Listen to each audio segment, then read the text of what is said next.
ಹಾವೇರಿಯಲ್ಲಿ ನಡೆದಿರುವಂತಹ gang rape ಪ್ರಕರಣಕ್ಕೆ ಸಂಬಂಧಪಟ್ಟಂಗೆ ಸಂತ್ರಸ್ತೆಯ ಸಹೋದರ ಇದೀಗ ಹೇಳಿಕೆ ನೀಡಿದ್ದಾರೆ. ಸಹೋದರಿ ಮೇಲೆ ಹಲ್ಲೆ ಮಾಡಿ ಅತ್ಯಾಚಾರ ಮಾಡಿದ್ದಾರೆ. ಸಂತ್ರಸ್ತೆ ಸಂಬಂಧಿ ಸೈಯದ್ ಬಶೀರ್ ಈ ಹೇಳಿಕೆ ನೀಡಿರುವಂತದ್ದು.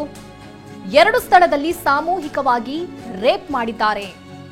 ಮೊದಲ ದಿನ ಹೇಳಿಕೆ ನೀಡದಂತೆ ನನಗೆ ಒತ್ತಡ ಬಂದಿತ್ತು. ಪ್ರಕರಣದ ಬಗ್ಗೆ ಸರಿಯಾದ ತನಿಖೆ ಮಾಡಬೇಕು. ಸಂತ್ರಸ್ತೆಗೆ ಸರ್ಕಾರಿ ಉದ್ಯೋಗ ಪರಿಹಾರ ಕೊಡಬೇಕು. ಸಂತ್ರಸ್ತೆ ಪರಿಸ್ಥಿತಿ ಬಹಳ ಕೆಟ್ಟದಾಗಿದೆ. ಸಂತ್ರಸ್ತೆಗೆ ಆಸ್ಪತ್ರೆಗೆ ದಾಖಲಿಸಿ ಚಿಕಿತ್ಸೆ ಕೊಡಿಸಬೇಕು. ಇನ್ನು ಬೆದರಿಕೆ ಹಾಕಿದ್ರೂ ನಾವು ಅಂಜೋದಿಲ್ಲ. ಸಂತ್ರಸ್ತೆ ಸಂಬಂಧಿ ಸೈಯದ್ ಬಶೀರ್ ಈ ಹೇಳಿಕೆಯನ್ನ ನೀಡಿದ್ದಾರೆ.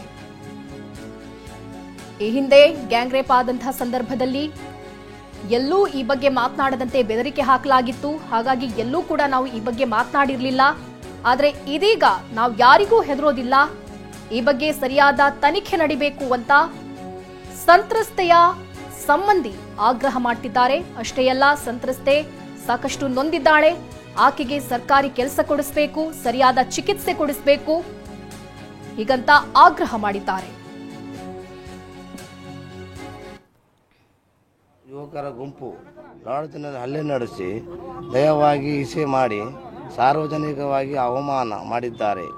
ಅಲ್ಲದೆ ಅವಳನ್ನು ಕಾರು ಮತ್ತು ಬೈಕ್ನಲ್ಲಿ ಬೇರೆ ಬೇರೆ ಸ್ಥಳದಲ್ಲಿ ಕರೆದುಕೊಂಡು ಹೋಗಿ ಲೈಂಗಿಕ ಹಿಂಸೆ ನೀಡಿ ಅವಾಚ್ಯ ಪದಗಳಿಂದ ನಿಲ್ಲಿಸಿ ಮಾನಹಾನಿ ಮಾಡಿದ್ದಾರೆ. ಅಲ್ಲದೆ ನಿಶ್ಚಿತ ಪ್ರದರ್ಶನವಾಗಿ ಅರಣ್ಯ ಕರೆದುಕೊಂಡು ಹೋಗಿ 2 ಸ್ಥಳದ ಯುವಕರ ಗುಂಪು ಸಾಹಿತಿ ಮಾಡಿ ಅತ್ಯಾಚಾರ ಮಾಡಿ ಬಳಸಿ ಅವಳನ್ನು ಶಿರ್ಸಿ ಬಸ್ ಹತ್ತಿಸಿ ಹೋಗಿದ್ದಾರೆ. ಈ ಪ್ರಕರಣವನ್ನು ಸಂಬಂಧಿಸಿದ ಹಾನಗಲ್ ಪೊಲೀಸ್ ಠಾಣೆಯಲ್ಲಿ ಪ್ರಕರಣ ದಾಖಲೆಯಾಗಿದೆ.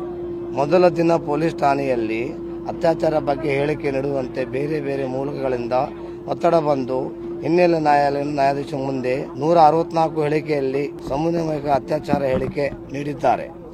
ಅದರಿಂದ ತಾವುಗಳು ಈ ಪ್ರಕರಣ ತನಿಖೆಯನ್ನು ಗಂಭೀರವಾಗಿ ಪರಿಗಣಿಸಿ ಸರಿಯಾಗಿ ತನಿಖೆ ಮಾಡಿ ಸ್ವತಂತ್ರ ನಮ್ಮ ಸಹೋದರ ನ್ಯಾಯ ಒದಗಿಸಬೇಕು.